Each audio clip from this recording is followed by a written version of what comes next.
ومن الغرق وأعوذ بك أن يتخبطني الشيطان عند الموت۔ اسے سنن ابو داؤد نے روایت کیا ہے، اے اللہ میں ازحد بوڑھا ہو جانے سے تیری پناہ چاہتا ہوں، اور اس سے کہ کوئی مکان یا دیوار مجھ پر آ گرے، اور غرق ہو جانے سے تیری پناہ چاہتا ہوں، اور تیری پناہ چاہتا ہوں کہ اس سے کہ شیطان مجھے موت کے وقت بدحواس کر دے۔ رات کو گھبراہٹ میں آپ یہ دعا بھی پڑھتے، بسم اللہ اعوذ بکلمات اللہ التامات من غضبہ وعقابہ ومن شر عبادہ ومن ہمزات الشیاطین وان یحضرون۔ اسے مسند احمد نے روایت کیا ہے، سنن ابو داؤد نے اور جامع ترمذی نے۔ اللہ کے نام کے ساتھ میں اللہ کے مکمل کلمات کے ذریعے سے پناہ مانگتا ہوں اس کی ناراضی اور اس کی سزا اور اس کے بندوں کے شر اور شیطانوں کے وسوسہ ڈالنے، گناہوں میں ابھارنے اور اکسانے سے، اور اس بات سے کہ وہ شیطان میرے پاس آئیں۔ بہت ہی خوبصورت دعائیں ہیں، انشاءاللہ تعالی ہم ایک ایک کر کے ان تمام دعاؤں کو یاد کریں گے، اور میں آپ کو تھوڑی تھوڑی سی کر کے روزانہ یہ سب دعائیں جو ہیں یاد کرواؤں گی، تاکہ اپنے روٹین میں اس کو پڑھ لیا کریں۔ رات کو سوتے وقت خاص طور سے جس طرح سنت کے مطابق بتایا گیا ہے اس طرح سے اس کو پڑھنے کی عادت بنائیں گے انشاءاللہ تعالی، اور اس سے مستفید ہوں گے۔ حتی اذا جاء احدهم الموت، حتیٰ کہ جب ان میں سے کسی کو موت آئے گی تو وہ کہے گا، اے میرے رب مجھے واپس بھیج دے تاکہ میں اس دنیا میں جسے میں چھوڑ آیا ہوں نیک عمل کروں۔ ہرگز نہیں، بے شک یہ ایک بات ہے جو وہ کہنے والا ہے، اور ان کے آگے پردہ ہے اس دن جب وہ دوبارہ اٹھائے جائیں گے۔ اسی کو کہتے ہیں وَمِن وَرَائِهِمْ بَرْزَخٌ، برزخ جسے کہتے ہیں عالم برزخ۔ انسان کی یہی تو ہے، تین ادیان جو ہیں انسان کے لیے بنائے گئے ہیں، پہلے عالم ارواح ہے، پھر عالم دنیا میں آ جاتا ہے، اور اس کے بعد عالم برزخ میں چلا جاتا ہے۔ اور عالم برزخ میں جانے کے بعد کوئی دوسرا جہان نہیں آئے گا۔ فَإِذَا نُفِخَ فِي الصُّورِ، پھر جب سور میں پھونکا جائے گا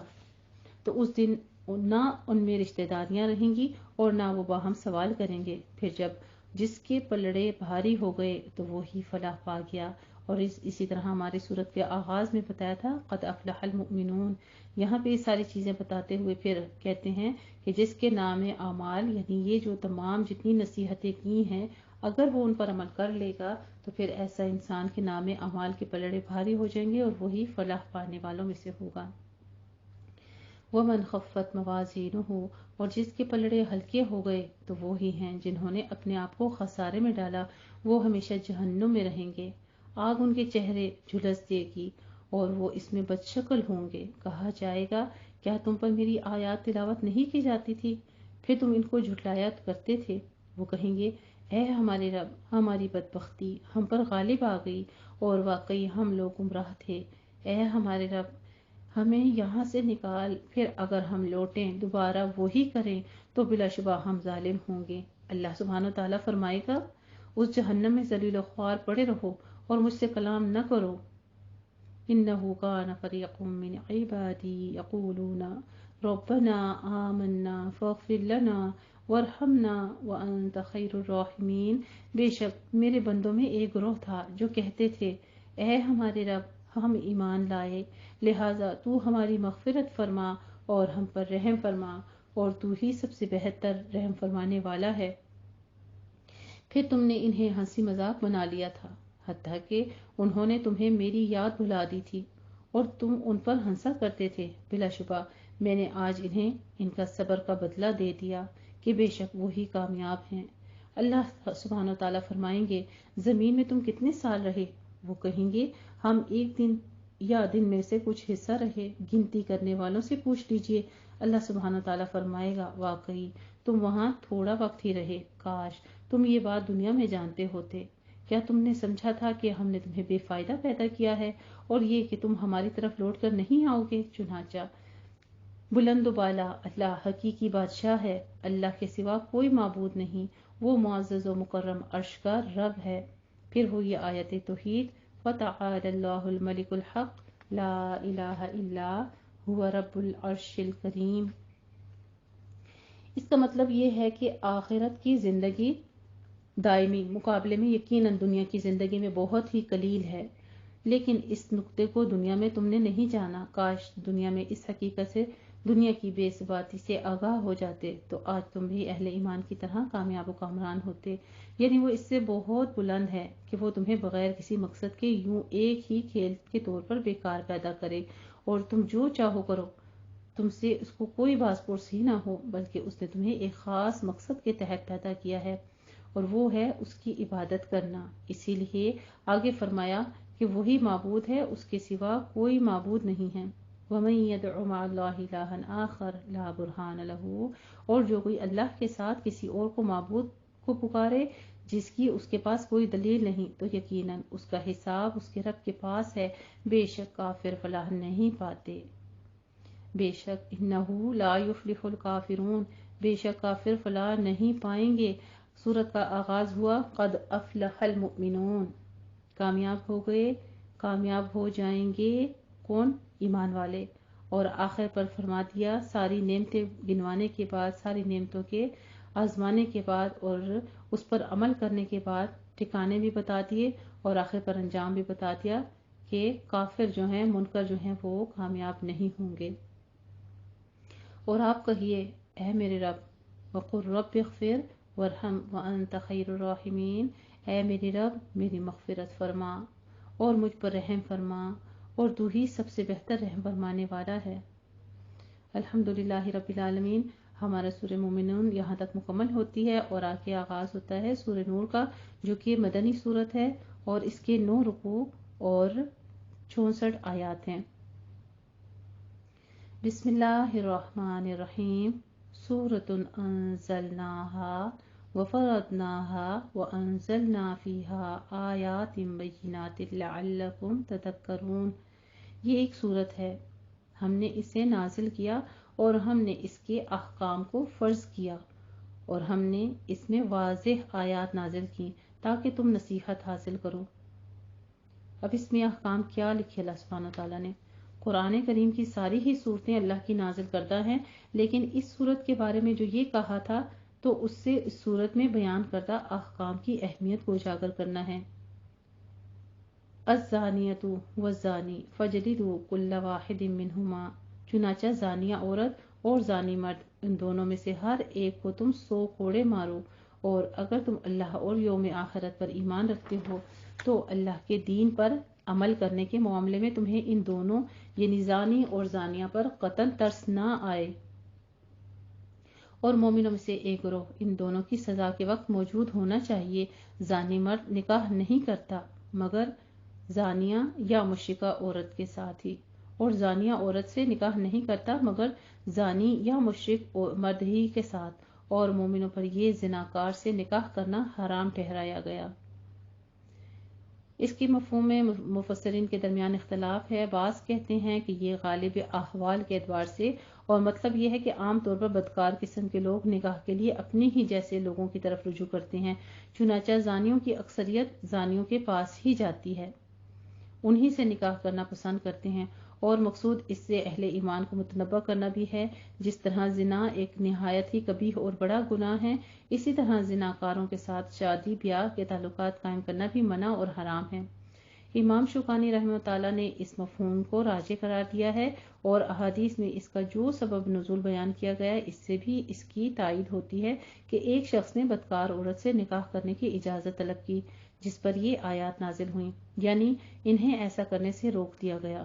اسی استدلال کرتے ہوئے علماء نے کہا کہ ایک شخص نے جس عورت سے یا عورت نے جس مرد سے بدکاری کی ہو ان کا آپس میں نکاح جائز نہیں ہے، ہاں اگر وہ خالص توبہ کر لیں تو پھر ان کے درمیان نکاح جائز ہے۔ اسے تفسیر ابن کثیر نے روایت کیا ہے۔ آج کل میڈیا کا دور ہے اور اللہ تعالیٰ معاف فرمائے، یہ ماڈلز وغیرہ جتنے بھی ہیں، چاہے میل ہیں چاہے فیمیل ہیں، تو آپ دیکھیں زیادہ تر یہ آپس میں ہی، تو یہ بھی ایک قسم کا زنا ہی ہے، یہ کوئی حلال زندگی تو نہیں ہے جو گزاری جا رہی ہے۔ اور اللہ تعالیٰ سے دعا کرتے ہیں کہ اللہ سبحانہ تعالیٰ تمام مومنین مومنات کی شر صدر فرمائے اور ان کو اس بد فعل سے اپنے حفظ و امان میں رکھے، سب کی عزت و آبروؤں کی ہمارے سمیت سب کی حفاظت فرمائے، آمین یا رب العالمین۔ بہت ہی مشکل اور ڈرا دینے والی آیات مبارکہ ہیں ان سورت کے بیچ میں، اور جو بھی احکام ہیں وہ بہت ہی امپورٹنٹ ہے ہماری زندگی کے لیے، بہت غور سے سنیے گا اور ہمارے معاشرے میں آج اگر ایک ماں تعلیم یافتہ ہے اور ان تمام حقائق کو جانتی ہے تو معاشرے میں بہت سارے بیٹے بیٹیاں جو ہیں وہ اس قسم کی بدفعلیوں سے نجات پا سکتے ہیں۔ اللہ سبحانہ وتعالی ہماری اولادوں کی اور ہماری سب کی حفاظت فرمائے،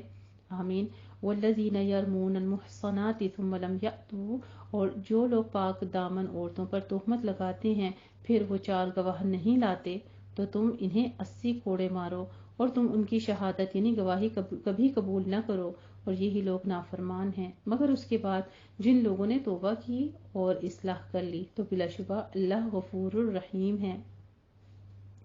رب اغفر وارحم وانت خیر الراحمین، اور والذین یرمون ازواجہم، اور جو لوگ اپنی بیویوں پر تہمت لگائیں اور ان کے پاس اپنے سوا کوئی گواہ نہ ہو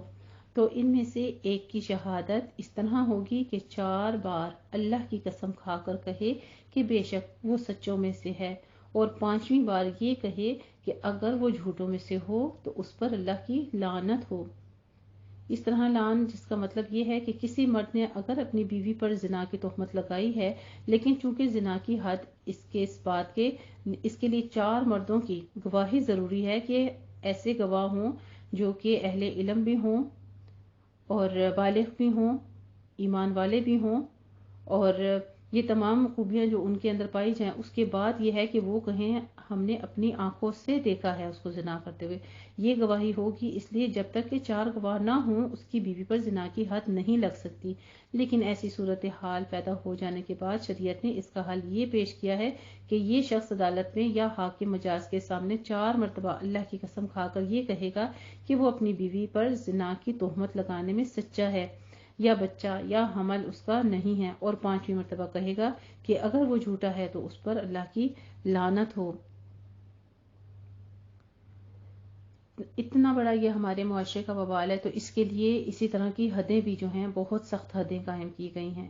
اگر کوئی آدمی بلا وجہ اپنی عورت پر اس طرح کے بہتان باندھتا ہے تو پھر اس کے لیے بھی سزا مقرر کی گئی ہے، اور عورت سے سزا کو یہ شے ٹالتی ہے کہ وہ 4 بار اللہ کی قسم کھا کر کہے کہ بلا شبہ وہ اس کا خاوند جھوٹوں میں سے ہے، اور 5ویں بار یہ کہے کہ اگر وہ اس کا خاوند جو ہے اگر سچوں میں سے ہو تو اس عورت پر اللہ کا غضب ہو، اور اگر تم پر اللہ کا فضل اور اس کی رحمت نہ ہوتی تو جھوٹوں کو سزا ملتی، اور یہ کہ بلا شبہ اللہ بہت توبہ قبول فرمانے والا ہے اور خوب حکمت والا ہے۔ ان الذین جاءوا بالافک، بے شک جو لوگ حضرت عائشہ صدیقہ رضی اللہ تعالی عنہا پر بہتان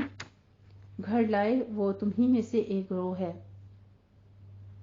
تم اسے اپنے لیے برا نہ سمجھو بلکہ وہ تمہارے لیے بہتر ہے۔ ان میں سے ہر شخص کے لیے اتنا ہی گناہ ہے جو اس نے کمایا، اور ان میں سے وہ شخص جس نے اس گناہ کا بڑا بوجھ اٹھایا اس کے لیے بہت بڑا عذاب ہے۔ واقعہ افق بھی کہا جاتا ہے اس کو۔ افق سے مراد وہ واقعہ افق ہے جس میں منافقین نے حضرت عائشہ صدیقہ رضی اللہ تعالی عنہا کے دامن عفت و عزت کو داغدار کر دیا، لیکن اللہ تعالیٰ نے قرآن کریم میں حضرت عائشہ رضی اللہ تعالی عنہا کی برات نازل فرما دی اور ان کی پاک دامنی اور عفت کو واضح تر کر دیا۔ مختصراً یہ واقعہ یوں ہے کہ حکم حجاب کے بعد جب آپ صلی اللہ علیہ وسلم غزوہ بنی مطلق یعنی مرثیہ سے واپسی پر نبی کریم صلی اللہ علیہ وآلہ وسلم اور صحابہ کرام رضی اللہ تعالی عنہم نے مدینے کے قریب ایک جگہ قیام فرمایا۔ صبح کو جب وہاں سے روانہ ہوئے تو حضرت عائشہ صدیقہ رضی اللہ تعالی عنہا کا حوض بھی جو خالی تھا، اہل قافلہ نے یہ سمجھ کر اونٹ پر رکھ دیا کہ ام المومنین رضی اللہ تعالی عنہا اس کے اندر ہی ہوں گی، اور وہاں سے روانہ ہو گئے۔ حالانکہ حضرت عائشہ رضی اللہ تعالی عنہا قضاء حاجت کے لیے باہر گئی ہوئی تھیں، اور وہاں پر انہیں اپنے ہار کی تلاش میں جو وہیں گر گیا تھا دیر ہو گئی۔ جب واپس آئیں تو دیکھا کہ قافلہ چلا گیا، تو یہ سوچ کر وہیں لیٹ رہیں کہ جب ان کو میری غیر موجودگی کا علم ہوگا تو تلاش کے لیے وہیں واپس آئیں گے۔ تھوڑی دیر کے بعد صفوان بن معطل سلمی رضی اللہ تعالیٰ عنہ آ گئے، جن کی ذمہ داری یہی تھی کہ قافلے کے رہ جانے والی چیزیں سنبھال لے۔ انہوں نے حضرت عائشہ صدیقہ رضی اللہ تعالی عنہا کو حکم حجاب سے پہلے دیکھا ہوا تھا، انہیں دیکھتے ہی انا للہ و انا الیہ راجعون پڑھا اور سمجھ گئے کہ قافلہ غلطی سے یا لا علمی سے حضرت ام المومنین رضی اللہ تعالی عنہ کو یہیں چھوڑ کر آگے چلا گیا ہے۔ چنانچہ انہوں نے انہیں اپنے اونٹ پر بٹھایا اور خود نکیل تھامے پیدل چلتے قافلے کو جا ملے۔ منافقین نے جب حضرت عائشہ رضی اللہ تعالی عنہا کو اس طرح بعد میں اکیلے حضرت صفوان رضی اللہ تعالی عنہ کے ساتھ آتے دیکھا تو اس موقع کو بہت غنیمت جانا اور رئیس المنافقین عبداللہ بن ابی نے کہا یہ تنہائی اور علیحدگی بے سبب نہیں، اور یوں انہوں نے حضرت عائشہ رضی اللہ تعالی عنہ کو حضرت صفوان رضی اللہ تعالی عنہ کے ساتھ مطعون کر دیا، حالانکہ دونوں ان باتوں سے بالکل یکسر بے خبر تھے۔ بعض مخلص مسلمان بھی منافقین کے اس پروپیگنڈے کا شکار ہو گئے، مثلا حضرت حسان مستہ بن اساسہ اور حمنہ بن حبش رضی اللہ تعالی عنہم۔ اس واقعے کی پوری تفصیل صحیح احادیث میں بھی موجود ہے کہ نبی کریم صلی اللہ علیہ وآلہ وسلم پورے 1 مہینے تک، جب تک اللہ تعالی کی طرف سے برات نازل نہیں ہوئی، سخت پریشان رہے، اور حضرت عائشہ رضی اللہ تعالی عنہا لا علمی میں اپنی جگہ بے قرار و اضطراب۔ ان آیات میں اللہ تعالیٰ نے اسی واقعے کو اختصار و جامعیت کے ساتھ بیان فرمایا۔ افک کے معنی کسی چیز کو الٹا دینا ہے۔ اس واقعے میں بھی چونکہ منافقین نے معاملے کو الٹا دیا تھا، یعنی حضرت عائشہ رضی اللہ تعالی عنہا تو ثنائے تعریف کے مستحق تھیں، عالی نسب اور رفعت کرداروں کی مالک تھیں، نہ کہ ان کی کسی قسم کی کوئی ان کے حق تلفی تھی، لیکن ظالموں نے اس پیکر حفت کو اس کے برعکس تان اور بہتان تراشی کا ہدف بنا لیا تھا۔ اب کہا جاتا ہے کہ اس گروہ نے ایک دوسرے کی تقویت اور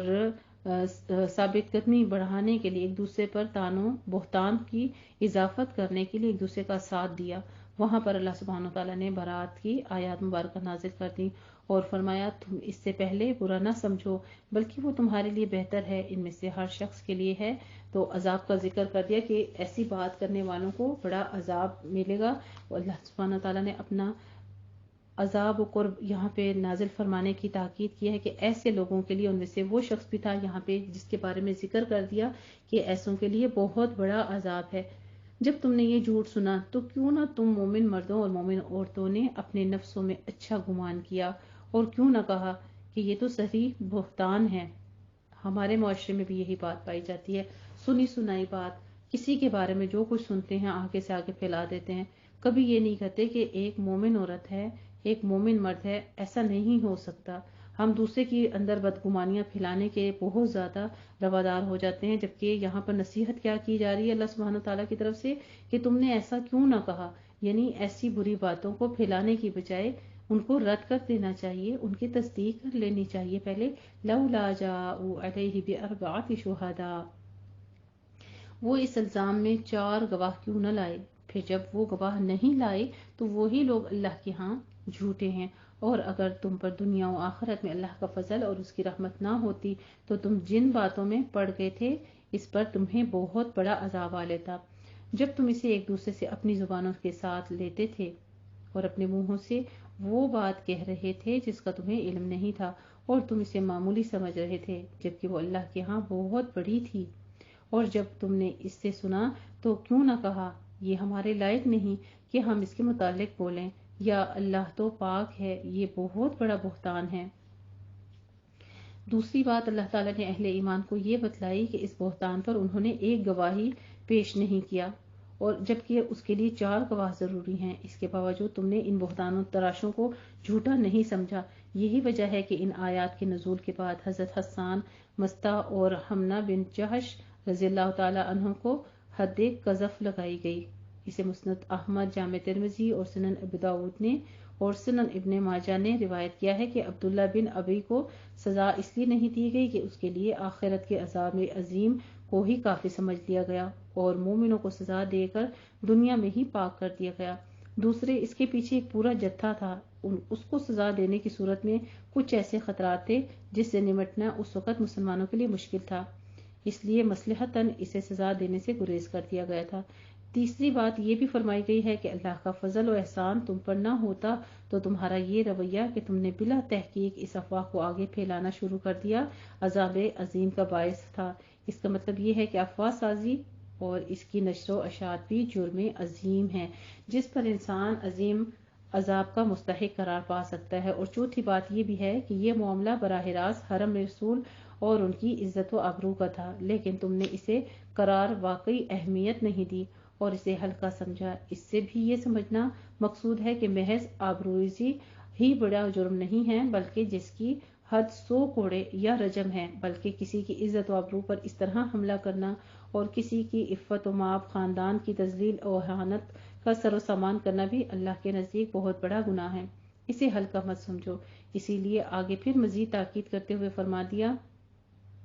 کہ تم نے سنتے ہی یہ کیوں نہیں کہا کہ ہمیں ایسی بات منہ سے نکالنی بھی لائق نہیں، یہ یقیناً بہتان عظیم ہے۔ اسی لیے امام مالک رحمہ اللہ تعالیٰ فرماتے ہیں کہ جو نام نہاد مسلمان حضرت عائشہ صدیقہ رضی اللہ تعالیٰ عنہ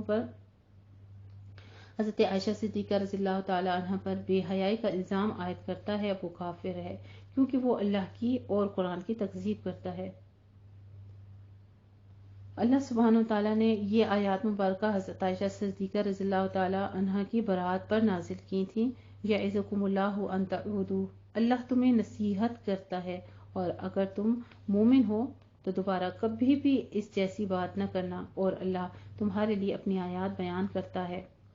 اور اللہ بڑا جاننے والا اور خوب حکمت والا ہے۔ ان الذین یحبون ان تشیع الفاحشۃ، بے شک جو لوگ یہ پسند کرتے ہیں کہ ایمان لانے والوں میں بے حیائی پھیلائیں، ان کے لیے دنیا اور آخرت میں دردناک عذاب ہے، اور اللہ جانتا ہے اور تم نہیں جانتے۔ ولولا فضل اللہ علیکم ورحمتہ وان اللہ رؤوف رحیم، اور اس کی رحمت نہ ہوتی تو اللہ بہتان لگانے والوں کو فوراً عذاب دیتا، اور یہ کہ بلا شبہ نہایت شفقت کرنے والا ہے اللہ سبحانہ وتعالیٰ، اور بہت بڑا رحم فرمانے والا ہے۔ یہ بے حیائی کے کام تھے، اور قرآن نے بدکاری کو بھی فاحشہ قرار دیا ہے۔ سورہ بنی اسرائیل میں فرماتے ہیں، اور یہاں بدکاری کی ایک چھوٹی خبر کی اشاعت کو بھی اللہ تعالیٰ نے بے حیائی کا کام دیا ہے، اور اسے دنیا و آخرت میں عذاب علیم کا باعث قرار دیا ہے، جس سے بے حیائی کے بارے میں اسلام کے مزاج کا اور اللہ تعالیٰ کے منشا کا اندازہ ہوتا ہے کہ محض بے حیائی کی ایک چھوٹی سی خبر کی اشاعت جو ہے وہ بھی اتنا بڑا جرم ہے۔ جو لوگ دن رات میں ایک مسلمان معاشرے میں اخبارات، ریڈیو، ٹی وی، فلموں اور ڈراموں کے ذریعے سے بے حیائی پھیلا رہے ہیں اور گھر گھر اسے پہنچا رہے ہیں، اللہ کے ہاں یہ لوگ کتنے بڑے مجرم ہوں گے۔ اور ان اداروں میں کام کرنے والے ملازمین کیونکہ اشاعت فاحشہ کے جرم سے بری الذمہ قرار پائیں گے۔ اسی طرح اپنے گھروں میں ٹی وی لا کر رکھنے والے جس نے ان کی آئندہ نسلوں میں بے حیائی پھیل رہی ہے، وہ بھی اشاعت فاحشہ کے مجرم کیوں نہیں ہوں گے؟ اور یہی معاملہ روزنامے اخبارات کا ہے کہ ان کا بھی گھروں کے اندر آنا اشاعت فاحشہ کا ہی سبب ہے۔ یہ بھی اللہ جرم ہو سکتا ہے۔ کاش مسلمان اپنی ان ذمہ داریوں کا احساس کریں اور اس سے بے حیائی کے طوفان کو روکنے کے لیے اپنی مقدور بھی صحیح کوشش کریں۔ اللہ سبحانہ تعالیٰ ہم سب کے گھروں کی حفاظت فرمائے۔ آج کل جو موبائل ہے، انٹرنیٹ ہے، خاص کر فیس بک اور ٹک ٹاکس وغیرہ، وہ سب سے بڑا فحاشی کا ایک ذریعہ بن رہے ہیں ہماری نسلوں کو خراب کرنے کا۔ اللہ سبحانہ تعالیٰ ہم سب کے گھروں کی، ہماری اولادوں کی، ہماری نسلوں کی حفاظت فرمائے، آمین یا رب العالمین۔ ہمارا یہاں تک پارہ نصف ہوتا ہے سورہ نور آیت نمبر 20 پر۔ جزاک اللہ احسن الجزاء۔